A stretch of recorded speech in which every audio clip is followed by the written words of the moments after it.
ਵਾਹਿਗੁਰੂ ਜੀ ਕਾ ਖਾਲਸਾ ਵਾਹਿਗੁਰੂ ਜੀ ਕੀ ਫਤਿਹ।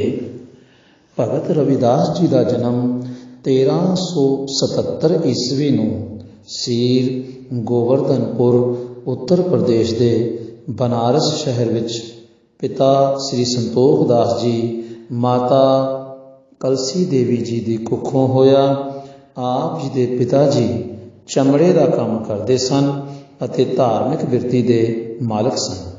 ਕੁਝ ਧਾਰਮਿਕ ਰੁਚੀਆਂ ਆਪ ਜੀ ਨੂੰ ਪਿਤਾ ਜੀ ਤੋਂ ਮਿਲੀਆਂ। ਵਿਸ਼ੇਸ਼ ਸਾਰਾ ਕੁਝ ਧੁਰੋਂ ਪ੍ਰਭੂ ਜੀ ਪਾਸੋਂ ਹੀ ਲੈ ਕੇ ਆਏ ਸਨ। ਜਿਸ ਸਮੇਂ ਆਪ ਜੀ ਨੇ ਸੰਸਾਰ ਵਿੱਚ ਆਗਮਨ ਕੀਤਾ, ਮਨੁੱਖਤਾ ਦੀ ਦਸ਼ਾ ਬਹੁਤ ਨਿਗਰੀ ਹੋਈ ਸੀ। ਬ੍ਰਾਹਮਣਾਂ ਨੇ ਆਪਣੀ ਸਰਬੋਤਮਤਾ ਦਾ ਜੂਲਾ ਸਾਰੀ ਮਨੁੱਖਤਾ ਉੱਤੇ ਪਾਇਆ ਹੋਇਆ ਸੀ। ਬ੍ਰਾਹਮਣ ਤੋਂ ਬਿਨਾਂ ਹੋਰ ਅਛੂਤ ਜਾਤਾਂ ਨੂੰ ਨਾ ਧਰਮ ਗ੍ਰੰਥ ਪੜ੍ਹਨ ਦਾ ਅਤੇ ਨਾ ਹੀ ਉਹਨਾਂ ਅਨੁਸਾਰ ਚੱਲਣ ਦਾ ਅਧਿਕਾਰ ਸੀ। ਕੋਈ ਅਛੂਤ ਕਿਸੇ ਵੀ ਦੇਵੀ ਦੇਵਤੇ ਦੇ ਮੰਦਰ ਵਿੱਚ ਜਾ ਕੇ ਪੂਜਾ ਪਾਠ ਨਹੀਂ ਕਰ ਸਕਦਾ ਸੀ। ਜੇ ਕੋਈ ਦਲੇਰੀ ਕਰਕੇ ਅਜਿਹਾ ਕਰਨ ਦਾ ਯਤਨ ਵੀ ਕਰਦਾ, ਉਸ ਨੂੰ ਸਖਤ ਤੋਂ ਸਖਤ ਸਜ਼ਾਵਾਂ ਦਿੱਤੀਆਂ ਜਾਂਦੀਆਂ ਸਨ। ਅਛੂਤਾਂ ਦੀਆਂ ਝੁੱਗੀਆਂ ਸ਼ਹਿਰ ਤੋਂ ਬਾਹਰ ਲਹਿੰਦੇ ਪਾਸੇ ਪਵਾਈਆਂ ਜਾਂਦੀਆਂ ਸਨ। ਕਿਸੇ ਖੂਹ ਤੋਂ ਅਛੂਤ ਪਾਣੀ ਨਹੀਂ ਪੀ ਸਕਦਾ ਸੀ। ਜੇ ਕਿਸੇ ਜ਼ਰੂਰੀ ਕੰਮ ਵਾਸਤੇ ਉਸਨੇ ਸ਼ਹਿਰ ਵਿੱਚ ਵੜਨਾ ਹੋਵੇ ਜਾਂ ਸ਼ਹਿਰ ਵਿੱਚ ਦੀ ਲੰਘਣਾ ਹੋਵੇ, ਉਸ ਨੂੰ ਹੁਕਮ ਸੀ ਕਿ ਉਹ ਆਪਣੇ ਗਲ ਵਿੱਚ ਟੱਲ ਪਾ ਕੇ ਲੰਘੇ, ਤਾਂ ਜੋ ਟੱਲ ਦੀ ਆਵਾਜ਼ ਸੁਣ ਕੇ ਬ੍ਰਾਹਮਣ ਉਸਦੇ ਮੱਥੇ ਲੱਗਣ ਤੋਂ ਲਾਂਭੇ ਹੋ ਜਾਵੇ ਅਤੇ ਉਸਦੇ ਪਰਛਾਵੇਂ ਦੀ ਪਿੱਠ ਤੋਂ ਬਚ ਸਕੇ। ਅਛੂਤ ਨੂੰ ਆਪਣੀ ਪੈੜ ਮਿਟਾਉਣ ਵਾਸਤੇ ਆਪਣੇ ਪਿੱਛੇ ਇੱਕ ਦਰਖਤ ਦਾ ਛਾਪਾ ਵੀ ਬੰਨ੍ਹਣਾ ਪੈਂਦਾ ਸੀ, ਤਾਂ ਜੋ ਅਛੂਤ ਦੀ ਪੈੜ ਨਾਲੋਂ ਨਾਲ ਮਿਟਦੀ ਜਾਵੇ, ਕਿਉਂਕਿ ਉਸਦੇ ਲੱਗੇ ਹੋਏ ਪੈਰ ਚਿੰਨ੍ਹਾਂ 'ਤੇ ਜੇ ਬ੍ਰਾਹਮਣ ਦਾ ਪੈਰ ਰੱਖਿਆ ਜਾਵੇ ਤਾਂ ਉਹ ਪਿੱਟਿਆ ਜਾਂਦਾ ਸੀ। ਇਹੋ ਜਿਹੀ ਗਿਲਾਨੀ ਅਤੇ ਨਫ਼ਰਤ ਭਰੇ ਸਮੇਂ ਵਿੱਚ ਆਪ ਜੀ ਨੇ ਪ੍ਰਭੂ ਭਗਤੀ ਕਰਕੇ ਸਮਾਜ ਵਿੱਚ ਕ੍ਰਾਂਤੀ ਲਿਆਉਣ ਦਾ ਭਰਪੂਰ ਯਤਨ ਕੀਤਾ ਅਤੇ ਸਫਲਤਾ ਵੀ ਪ੍ਰਾਪਤ ਕੀਤੀ। ਜਿਸ ਸਦਕਾ ਆਪ ਜੀ ਦੇ ਜੀਵਨ ਤੋਂ ਪ੍ਰੇਰਣਾ ਲੈ ਕੇ ਮੀਰਾਬਾਈ ਅਤੇ ਚਿਤੌੜ ਦੇ ਰਾਜੇ ਦੀ ਰਾਣੀ ਝਾਲਾਬਾਈ ਵਰਗੀਆਂ ਉੱਚ ਜਾਤੀ ਆਤਮਾਵਾਂ ਨੇ ਆਪ ਜੀ ਨੂੰ ਆਪਣਾ ਮੁਰਸ਼ਦ ਤਸਲੀਮ ਕੀਤਾ। ਪਰ ਈਰਖਾਲੂ ਅਖੌਤੀ ਜਾਤ ਅਭਿਮਾਨੀ ਬ੍ਰਾਹਮਣ ਹਮੇਸ਼ਾ ਆਪ ਜੀ ਨਾਲ ਨਫ਼ਰਤ ਅਤੇ ਈਰਖਾ ਹੀ ਕਰਦੇ ਰਹੇ। ਸਮੇਂ-ਸਮੇਂ ਅਨੇਕਾਂ ਬਹਾਨੇ ਬਣਾ ਕੇ ਅਤੇ ਦੋਸ਼ ਰੋਪਤ ਕਰਕੇ ਆਪ ਜੀ ਨੂੰ ਪਰੇਸ਼ਾਨ ਕਰਨ ਵਾਸਤੇ ਹੀ ਯਤਨਸ਼ੀਲ ਰਹੇ। ਪਰ ਪਰਮਾਤਮਾ ਨੇ ਆਪ ਜੀ ਦਾ ਹਰ ਸਮੇਂ ਹਰ ਥਾਂ ਪੱਖ ਪੂਰਿਆ ਅਤੇ ਨਿੰਦਕਾਂ ਦੋਖੀਆਂ ਨੂੰ ਮੂੰਹ ਦੀ ਖਾਣੀ ਪਈ। ਆਪ ਜੀ ਦੀ ਆਤਮਿਕ ਸ਼ਕਤੀ ਅਤੇ ਭਗਤੀ ਦੀਆਂ ਗੂੰਜਾਂ ਚਹੁ ਚੱਕਾਂ ਵਿੱਚ ਪੈ ਗਈਆਂ। ਸ੍ਰੀ ਗੁਰੂ ਰਾਮਦਾਸ ਜੀ ਨੇ ਆਪ ਜੀ ਦੀ ਪ੍ਰੇਮਾ ਭਗਤੀ ਦਾ ਸੰਕੇਤ ਦੇ ਕੇ ਫੁਰਮਾਨ ਕੀਤਾ ਹੈ ਕਿ ਭਾਵੇਂ ਲੋਕ ਰਵਿਦਾਸ ਜੀ ਨੂੰ ਨੀਵੀਂ ਜਾਤ ਦਾ ਜਾਣ ਕੇ ਨਫ਼ਰਤ ਕਰਦੇ ਸਨ, ਪਰ ਪਰਮੇਸ਼ਰ ਦੇ ਸਿਮਰਨ ਦੀ ਬਰਕਤ ਨਾਲ ਚਾਰੇ ਵਰਨ ਖੱਤਰੀ, ਬ੍ਰਾਹਮਣ, ਵੈਸ਼, ਸ਼ੂਦਰ ਆਪ ਜੀ ਦੇ ਚਰਨਾਂ 'ਤੇ ਆ ਕੇ ਨਮਸਕਾਰਾਂ ਕਰਦੇ ਸਨ। ਰਵਿਦਾਸ ਚਮਾਰ ਉਸਤਤ ਕਰੇ, ਹਰ ਕੀਰਤ ਨਿਮਖ ਇੱਕ ਗਾਏ, ਪਤਿਤ ਜਾਤ ਉੱਤਮ ਭਇਆ, ਚਾਰ ਵਰਨ ਪਏ ਜਗ ਆਏ। ਗੌੜੀ ਰਾਗ ਵਿੱਚ ਆਪ ਜੀ ਆਪਣੀ ਆਤਮਿਕ ਉੱਚਤਾ ਦਰਸਾਉਂਦੇ ਹੋਏ ਸੰਸਾਰ ਦੇ ਭਟਕੇ ਹੋਏ ਲੋਕਾਂ ਨੂੰ ਸੇਧ ਬਖਸ਼ਦੇ ਹਨ ਕਿ ਹੇ ਸੰਸਾਰ ਦੇ ਲੋਕੋ, ਅਵਲ ਦੋਮ ਸੋਮ ਦੀਆਂ ਵੰਡੀਆਂ ਤੁਸੀਂ ਅਗਿਆਨਤਾ ਕਾਰਨ ਲੋਕਾਈ ਵਿੱਚ ਪਾਈਆਂ ਹੋਈਆਂ ਹਨ। ਪ੍ਰਭੂ ਦੇ ਦਰ ਵਿੱਚ ਕੋਈ ਉੱਚਾ ਨੀਵਾਂ ਨਹੀਂ ਹੈ। ਉਸ ਥਾਂ 'ਤੇ ਕਿਸੇ ਦੀ ਜਾਤ ਪਾਤ ਨਹੀਂ ਦੇਖੀ ਜਾਂਦੀ। ਉੱਥੇ ਤਾਂ ਕਰਮ ਪ੍ਰਧਾਨ ਹਨ। ਇੱਥੇ ਸੰਸਾਰ ਵਿੱਚ ਤਾਂ ਥਾਂ-ਥਾਂ 'ਤੇ ਤੁਸੀਂ ਅਖੌਤੀ ਅਛੂਤਾਂ ਦੇ ਜਾਣ 'ਤੇ ਪਾਬੰਦੀ ਲਾਈ ਹੋਈ ਹੈ, ਪਰ ਪ੍ਰਭੂ ਦੇ ਸ਼ਹਿਰ ਬੇਗਮਪੁਰੇ ਵਿੱਚ ਕਿਸੇ 'ਤੇ ਕੋਈ ਪਾਬੰਦੀ ਨਹੀਂ ਹੈ। ਪੁੱਗੇ ਹੋਏ ਜਗਿਆਸੂ ਜਦੋਂ ਚਾਹੁਣ ਆਪਣੇ ਪਿਆਰੇ ਦਾ ਵਸਲ ਪ੍ਰਾਪਤ ਕਰ ਸਕਦੇ ਹਨ। ਉੱਥੇ ਕੋਈ ਡਰ, ਤੌਖਲਾ, ਚਿੰਤਾ, ਝੋਰਾ ਨਹੀਂ ਵਿਆਪਦਾ। ਉੱਥੇ ਕੋਈ ਦੁੱਖ ਤਕਲੀਫ ਨਹੀਂ ਅਤੇ ਨਾ ਹੀ ਕੋਈ ਟੈਕਸ ਭਰਨਾ ਪੈਂਦਾ ਹੈ। ਉਹ ਐਸਾ ਦੇਸ਼ ਹੈ ਜਿੱਥੇ ਹਮੇਸ਼ਾ ਮਿਹਰ ਹੀ ਮਿਹਰ ਬਰਸਦੀ ਹੈ। ਇਸ ਸੰਸਾਰ ਵਾਂਗ ਕਿਸੇ ਨੂੰ ਈਰਖਾ ਦੁਆਇਕ ਦਾ ਸ਼ਿਕਾਰ ਨਹੀਂ ਬਣਨਾ ਪੈਂਦਾ।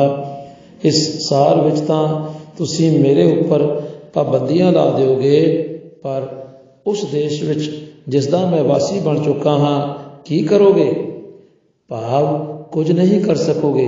ਆਪ ਜੀ ਦਾ ਫਰਮਾਨ ਹੈ, ਬੇਗਮਪੁਰਾ शहर को नाओ, दुख अंधो नहीं ते ठाओ, ना तसवीस खिराज न माल, खौफ न खता न तरस जवाल, अब मोहे खूब वतन गह पाई, वहाँ खैर सदा मेरे भाई, रहाओ कायम दायम सदा पातशाही, दोम न सेन एक सुवाही, आबादान सदा मशहूर, वहाँ गनी बसै मामूर, त्यों त्यों सैल करै जो भावै, महरम महर ना को अटकावै, कह रविदास खलास चमारा, जो हम सहरी सो मीत हमारा।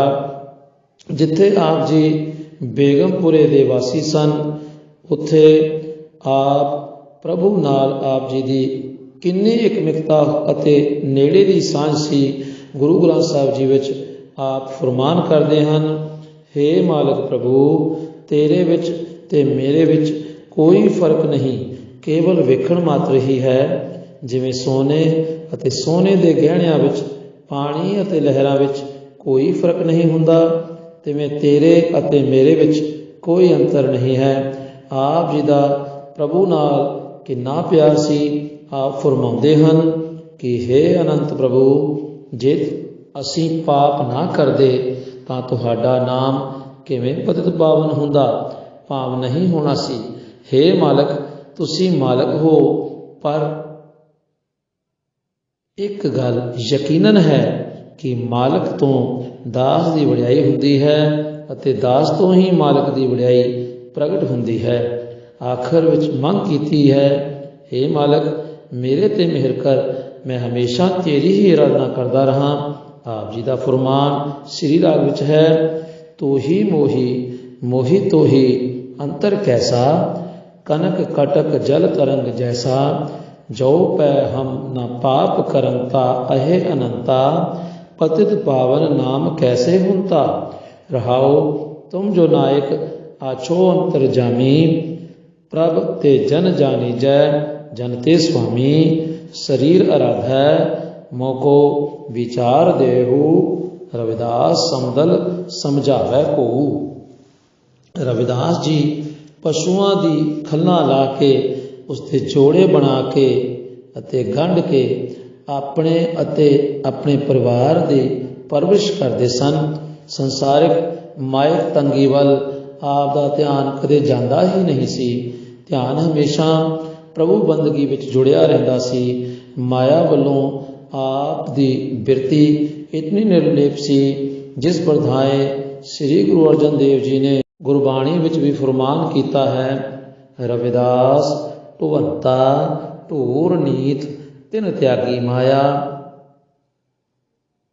इतिहास विच भी जिक्र आउंदा है कि एक समय प्रभु जी ने एक साधु का रूप धारण करके आप जी की कुटिया विच रात कट्टी।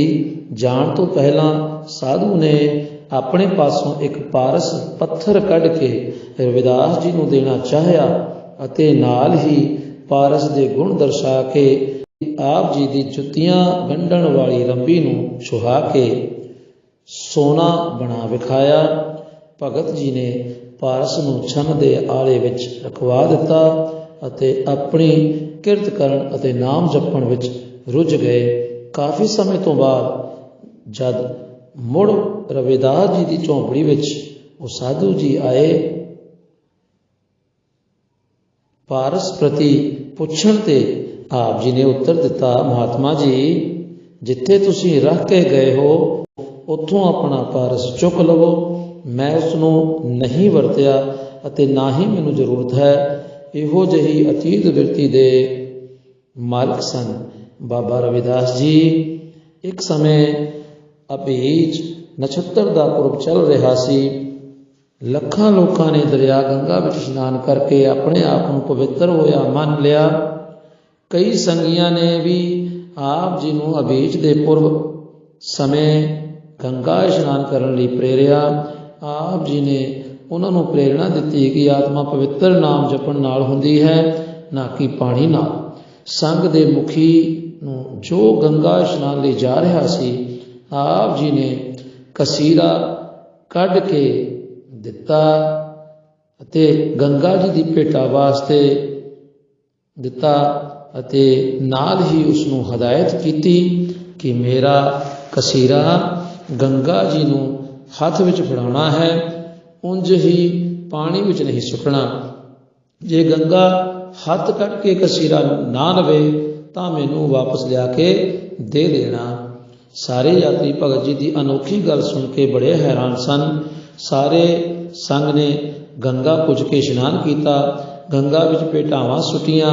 ਅਖੀਰ ਵਿੱਚ ਸੰਘ ਦੇ ਮੁਖੀ ਬ੍ਰਾਹਮਣ ਨੇ ਰਵਿਦਾਸ ਜੀ ਦਾ ਕਸੀਰਾ ਗੰਗਾ ਨੂੰ ਭੇਟ ਕਰਨ ਵਾਸਤੇ ਕੱਢਿਆ ਅਤੇ ਗੰਗਾ ਨੂੰ ਬੇਨਤੀ ਕੀਤੀ ਕਿ ਭਗਤ ਰਵਿਦਾਸ ਜੀ ਨੇ ਕਸੀਰੇ ਦੀ ਭੇਟਾ ਤੁਹਾਡੇ ਵਾਸਤੇ ਭੇਜੀ ਹੈ।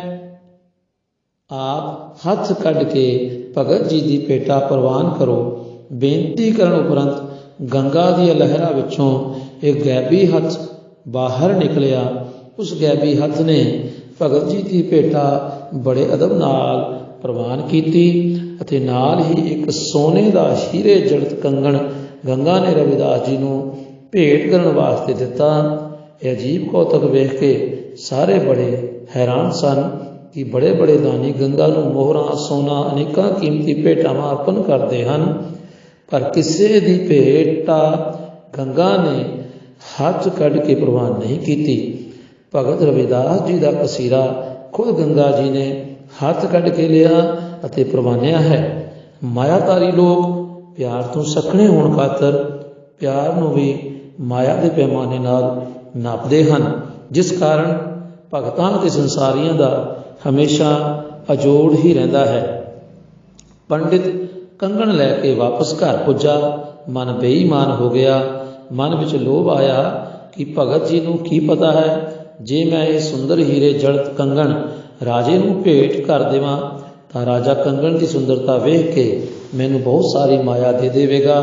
ਕੰਗਣ ਰਾਜੇ ਦੀ ਭੇਟਾ ਕਰਨ ਉਪਰੰਤ ਉਸ ਦੀ ਰਾਣੀ ਨੇ ਇਹੋ ਜਿਹੇ ਦੂਸਰੇ ਕੰਗਣ ਦੀ ਮੰਗ ਕੀਤੀ। ਬ੍ਰਾਹਮਣ ਨੂੰ ਸੱਦ ਕੇ ਦੂਸਰਾ ਕੰਗਣ ਪੈਦਾ ਕਰਨ ਲਈ ਕਿਹਾ। ਅਖੀਰ ਉਸ ਨੂੰ ਸੱਚ ਦੱਸਣਾ ਹੀ ਪਿਆ। ਰਾਜਾ ਅਸਲੀਅਤ ਜਾਣਨ ਵਾਸਤੇ ਪੰਡਿਤ ਸਮੇਤ ਰਵਿਦਾਸ ਜੀ ਪਾਸ ਪੁੱਜਾ। ਰਵਿਦਾਸ ਜੀ ਨੇ ਉਹ ਸਿਲਾ ਜਿਸ ਉੱਤੇ ਜੋੜੇ ਗੰਢ ਸਨ ਚੁੱਕ ਕੇ ਹੇਠਾਂ ਗੰਗਾ ਵਗਦੀ ਵਿਖਾਈ ਅਤੇ ਇਹੋ ਜਿਹੇ ਅਨੇਕਾਂ ਕੰਗਣ ਗੰਗਾ ਦੀਆਂ ਲਹਿਰਾਂ ਵਿੱਚੋਂ ਤੈਰਦੇ ਵਿਖਾ ਦਿੱਤੇ। ਵਗ ਰਹੀ ਗੰਗਾ ਵਿੱਚੋਂ ਉਸ ਕੰਗਣ ਦੇ ਨਾਲ ਦਾ ਕੰਗਣ ਪੰਡਿਤ ਅਤੇ ਰਾਜੇ ਨੂੰ ਦੇ ਕੇ ਉਹਨਾਂ ਦੀ ਨਿਸ਼ਾ ਕੀਤੀ।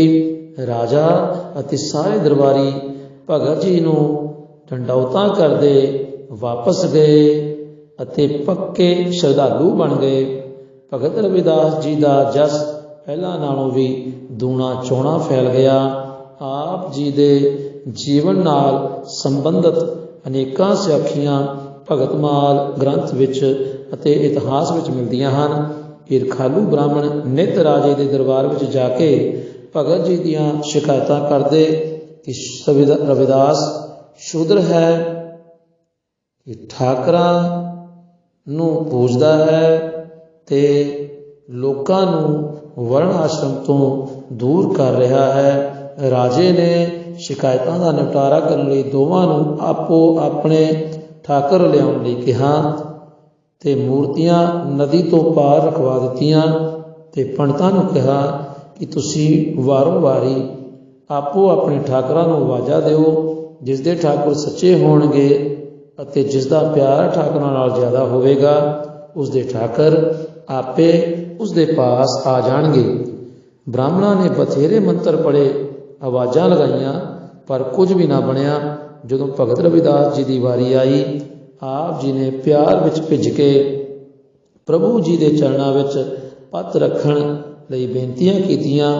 ਆਪ ਜੀ ਦੀ ਪਿਆਰ ਭਿੱਜੀ ਬੇਨਤੀ ਸਦਕਾ ਪੱਥਰ ਦੇ ਠਾਕਰ ਵੀ ਨਦੀ ਪਾਰ ਕਰਕੇ ਆਪ ਦੀ ਗੋਦ ਵਿੱਚ ਆ ਵਿਰਾਜੇ। ਸਭ ਪਾਸੇ ਆਪ ਦੀ ਜੈ ਜੈਕਾਰ ਹੋ ਗਈ। ਅਖੀਰ ਬ੍ਰਾਹਮਣਾਂ ਨੂੰ ਵੀ ਆਪ ਜੀ ਦੇ ਪੈਰੀ ਪੈਣਾ ਪਿਆ। ਆਪ ਜੀ ਪ੍ਰਭੂ ਨਾਮ ਦੀ ਬਰਕਤ ਦਰਸਾਉਂਦੇ ਫਰਮਾਨ ਕਰਦੇ ਹਨ, ਮੇਰੀ ਜਾਤ ਕੁੱਟ ਭਾਂਡਲਾ ਢੋਰ ਢੋਵੰਤਾ ਨਿਤੈ ਬਨਾਰਸੀ ਆਸ ਪਾਸਾ ਅਬ ਵਿਪਰ ਪ੍ਰਧਾਨ ਤੇ ਕਰੈ ਡੰਡੌਤ ਤੇਰੇ ਨਾਮ ਸ਼ਰਣਾਏ ਰਵਿਦਾਸ ਦਾਸਾ। ਅਜਿਹੀਆਂ ਹੀ ਬੇਨਤੀਆਂ ਸਾਖੀਆਂ, ਅਜਿਹੀਆਂ ਹੀ ਬੇਅੰਤ ਸਾਖੀਆਂ ਆਪ ਜੀ ਦੇ ਜੀਵਨ ਦੀਆਂ ਹੋਰ ਮਿਲਦੀਆਂ ਹਨ। ਜਦੋਂ ਵੀ ਅਖੌਤੀ ਜਾਤ ਅਭਿਮਾਨੀਆਂ ਨੇ ਆਪ ਜੀ ਨੂੰ ਨੀਵਾਂ ਦਿਖਾਉਣ ਦਾ ਯਤਨ ਕੀਤਾ, ਪ੍ਰਭੂ ਪਰਮੇਸ਼ਰ ਜੀ ਨੇ ਆਪ ਅਚਰਜ ਕੌਤਕ ਵਰਤਾ ਕੇ ਆਪਣੇ ਭਗਤ ਦੀ ਪੈਜ ਪਹਿਲਾਂ ਨਾਲੋਂ ਵੀ ਜ਼ਿਆਦਾ ਉੱਚੀ ਕੀਤੀ। ਹਰ ਸਮੇਂ ਪ੍ਰਭੂ ਜੀ ਦੇ ਮਾਣ ਸਤਿਕਾਰ ਉੱਚਾ ਰੱਖਣ ਤੇ ਆਪ ਜੀ ਨੇ ਪਰਮੇਸ਼ਰ ਜੀ ਦੇ ਧੰਨਵਾਦ ਹਿਤ ਸ਼ਬਦ ਉਚਾਰਨ ਕਰਕੇ ਆਪਣੇ ਪ੍ਰਭੂ ਦੇ ਬਿਰਧ ਪਾਲਕ ਹੋਣ ਦਾ ਹੋਕਾ ਦਿੱਤਾ। ਆਪ ਜੀ ਨੇ ਮਾਰੂ ਰਾਗ ਵਿੱਚ ਫਰਮਾਨ ਕੀਤਾ ਹੈ, ਐਸੀ ਲਾਲ ਤੁਝ ਬਿਨ ਕੌਣ ਕਰੈ, ਗਰੀਬ ਨਿਵਾਜ ਗੁਸਈਆ ਮੇਰਾ ਮਾਥੈ ਛਤਰ ਧਰੈ। ਰਹਾਓ, ਜਾ ਕੀ ਚੋਤ ਜਗਤ ਕੋ ਲਾਗੈ, ਤਾਂ ਪਰ ਤੁਹੀ ਢਰੈ। ਨੀਚਹਿ ਊਚ ਕਰੈ ਮੇਰਾ ਗੋਬਿੰਦ, ਕਾਹੂ ਤੇ ਨਾ ਡਰੈ। ਨਾਮਦੇਵ ਕਬੀਰ ਤੇ ਲੋਚਨ, ਸਦਨਾ ਸੈਨ ਤਰੈ। ਕਹਿ ਰਵਿਦਾਸ ਸੁਨੋ ਰੇ ਸੰਤੋ, ਹਰ ਜੀਓ ਤੇ ਸਭੈ ਸਰੈ। ਆਪ ਜੀ ਨੇ ਵੈਰਾਗ, ਨਿਮਰਤਾ, ਪ੍ਰੇਮਾ ਭਗਤੀ, ਪ੍ਰਭੂ ਬਿਰਧ, ਪ੍ਰਭੂ ਦੇਸ਼ ਆਦਿ ਵਿਸ਼ਿਆਂ ਤੇ ਬੜੇ ਪਿਆਰ ਭਾਵਨਾ ਨਾਲ ਬਾਣੀ ਦੇ 40 ਸ਼ਬਦ ਰਚੇ, ਜਿਹੜੇ ਸ੍ਰੀ ਗੁਰੂ ਗ੍ਰੰਥ ਸਾਹਿਬ ਜੀ ਵਿੱਚ ਸ੍ਰੀ ਗੁਰੂ ਅਰਜਨ ਦੇਵ ਜੀ ਨੇ ਜਗਿਆਸੂਆਂ ਦੀ ਅਗਵਾਈ ਲਈ ਸਾਂਭ ਛੱਡੇ ਹਨ। ਆਪ ਜੀ ਦੀ ਉਚਾਰਨ ਕੀਤੀ ਬਾਣੀ ਭੁੱਲੇ ਭਟਕਦੇ ਤੇ ਡਿੱਕੋ ਡੋਲੇ ਖਾਂਦੇ ਮਨਾਂ ਨੂੰ ਧੀਰਜ ਅਤੇ ਧਰਵਾਸ ਬਖਸ਼ਦੀ ਹੈ। ਪ੍ਰਭੂ ਮਾਲਕ ਤੇ ਪੂਰਾ ਭਰੋਸਾ ਰੱਖਣ ਸਦਕਾ ਹੀ ਮਾਲਕ ਆਪਣੇ ਸੇਵਕਾਂ ਦੀ ਪੈਜ ਰੱਖਦਾ ਹੈ ਅਤੇ ਨੀਚੋਂ ਊਚ ਕਰੈ ਮੇਰਾ ਗੋਬਿੰਦ, ਕਾਬੂ ਤੇ ਨਾ ਡਰੈ ਦੀ ਕਲਾ ਵਰਤਾਉਂਦਾ ਹੈ। ਆਪ ਜੀ ਨੇ ਪ੍ਰਭੂ ਭਗਤੀ ਦੇ ਪੂਰਨੇ ਪਾਉਂਦੇ ਅਖੌਤੀ ਜਾਤ ਪਾਤ ਦੇ ਵਿਰੁੱਧ ਆਵਾਜ਼ ਬੁਲੰਦ ਕਰਦੇ ਅਤੇ ਲੋਕਾਈ ਨੂੰ ਵਹਿਮਾਂ ਭਰਮਾਂ ਤੋਂ ਮੁਕਤ ਕਰਨ ਦੇ ਉਪਦੇਸ਼ ਦਿੱਤੇ ਅਤੇ 1528 ਈਸਵੀ ਵਿੱਚ ਜਿਉਂ ਜਲ ਮੈਂ ਜਲ ਆਏ ਖਟਾਨਾ, ਤਿਉਂ ਜੋਤੀ ਸਮਝੋਤ ਸਮਾਨਾ ਦੀ ਅਵਸਥਾ ਨੂੰ ਪ੍ਰਾਪਤ ਕਰਕੇ ਪੰਜ ਭੌਤਿਕ ਸਰੀਰ ਦਾ ਤਿਆਗ ਕਰ ਦਿੱਤਾ। ਆਪ ਜੀ ਦੇ ਸੱਚੇ ਸੁੱਚੇ ਉਪਦੇਸ਼ ਅੱਜ ਵੀ ਲੋਕਾਈ ਨੂੰ ਸੱਚ ਤੇ ਪਹਿਰਾ ਦੇਣ ਅਤੇ ਭਵਜਲ ਤੋਂ ਪਾਰ ਹੋਣ ਲਈ ਚਾਨਣ ਮੁਨਾਰੇ ਦਾ ਕੰਮ ਕਰ ਰਹੇ ਹਨ।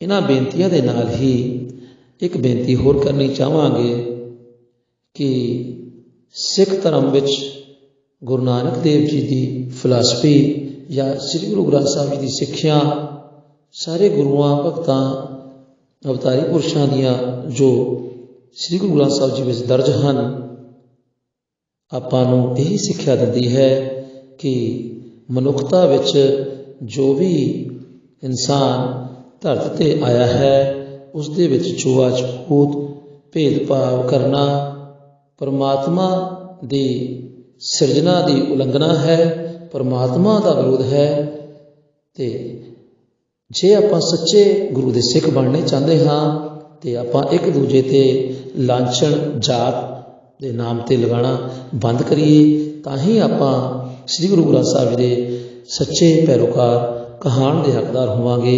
ਇੰਨੀਆਂ ਹੀ ਬੇਨਤੀਆਂ ਪ੍ਰਵਾਨ ਕਰਨੀਆਂ ਜੀ। ਵਾਹਿਗੁਰੂ ਜੀ ਕਾ ਖਾਲਸਾ, ਵਾਹਿਗੁਰੂ ਜੀ ਕੀ ਫਤਿਹ।